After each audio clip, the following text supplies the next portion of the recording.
Hello friends, YouTube நண்பர்கள் அனைவருக்கும் அப்னாஸ் டெய்லியின் அன்பான வணக்கங்கள். எங்கள் சேனல் ஆரம்பித்து கொஞ்ச நாள்லையே நாங்கள் 200 சப்ஸ்கிரைபர் ரீச் பண்ணியிருக்கோம். கண்டிப்பாக இது உங்களால் மட்டும்தான். இதே சப்போர்ட் நீங்கள் எங்களுக்கு தொடர்ந்து கொடுக்கணும். நம்ம சேனலில் இன்றைக்கி முட்டைக்கோஸை வச்சு ஒரு ஹெல்த்தியான பக்கோடா எப்படி செய்கிறதுன்னு பார்க்க போகிறோம். அதுக்கு முன்னாடி நம்ம சேனலை மறக்காமல் சப்ஸ்கிரைப் பண்ணி பக்கத்திலே பெல் ஐக்கானையும் கிளிக் பண்ணி வச்சுக்கிட்டிங்கன்னா நாங்கள் போடுற வீடியோஸ் உங்களுக்கு உடனுக்குடன் நோட்டிஃபிகேஷனாக வரும். இப்போ நம்ம வீடியோக்குள்ளே போகலாம் வாங்க.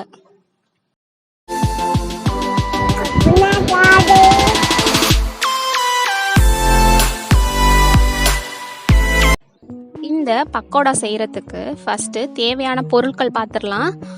முட்டைக்கோஸு இந்த மாதிரி நீளமாக கட் பண்ணி எடுத்து வச்சுக்கலாம். அடுத்து பெரிய வெங்காயம், அதையும் இதே மாதிரி நீளமாக கட் பண்ணி எடுத்து வச்சுக்கலாம். கடலை மாவு, அடுத்து கிறிஸ்பியாக இருக்கிறதுக்காக அரிசி மாவு, அடுத்து ஸ்பைசியாக இருக்கிறதுக்காக சில்லி பவுடர், அடுத்து தேவையான உப்பு. இப்போ எப்படி செய்யலான்னு பார்க்கலாம். இது எல்லாத்தையும் மிக்ஸ் பண்ணுறதுக்காக ஒரு பாத்திரம் எடுத்துக்கிட்டேன். இப்போ நம்ம கட் பண்ணி வச்சுருக்க முட்டைக்கோசையும் வெங்காயத்தையும் இந்த பாத்திரத்தில் சேர்த்துக்கலாம். இது கூட நம்ம எடுத்து வச்சிருக்க கடலை மாவு, அரிசி மாவு, மிளகாய்த்தூள், உப்பு, இது எல்லாத்தையும் 1 by 1 சேர்த்து எல்லாத்தையும் ஒன்றா மிக்ஸ் பண்ண போகிறோம். மேக்ஸிமம் கடலை மாவு எந்த அளவு சேர்க்குறீங்களோ அதுக்கு பாதி அரிசி மாவு சேர்த்துக்கோங்க, அப்போ நல்லாயிருக்கும். இப்போ இது கூட லைட்டாக தண்ணி மிக்ஸ் பண்ணி நல்லா எல்லாம் ஒன்றா மிக்ஸ் ஆகிற வரைக்கும் நல்லா கிளறிக்கோங்க.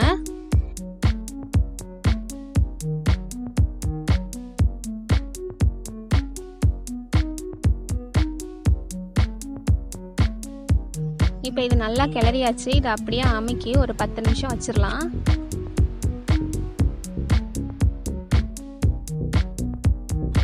இது அப்படியே இருக்கட்டும். இப்போ நம்ம எண்ணெயை காய வைக்கலாம்.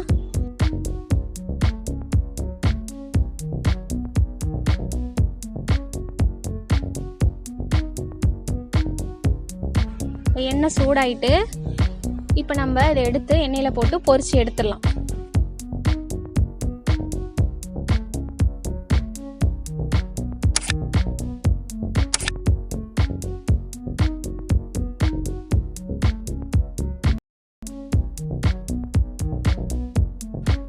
அவ்வளோதாங்க. இப்போ சூடான சுவையான முட்டைக்கோஸ் பக்கோடா ரெடி ஆயிட்டு. ஒரு டீ போடுற செகண்டில் இந்த பக்கோடா செஞ்சு முடிச்சிடலாம். அவ்வளோ டேஸ்ட்டாக இருக்கும். அதே சமயம் குழந்தைங்க கண்டிப்பாக முட்டைக்கோஸ் டைரெக்டாக சாப்பிட மாட்டாங்க. இந்த மாதிரி பக்கோடா செஞ்சு கொடுத்தா சூப்பராக சாப்பிடுவாங்க.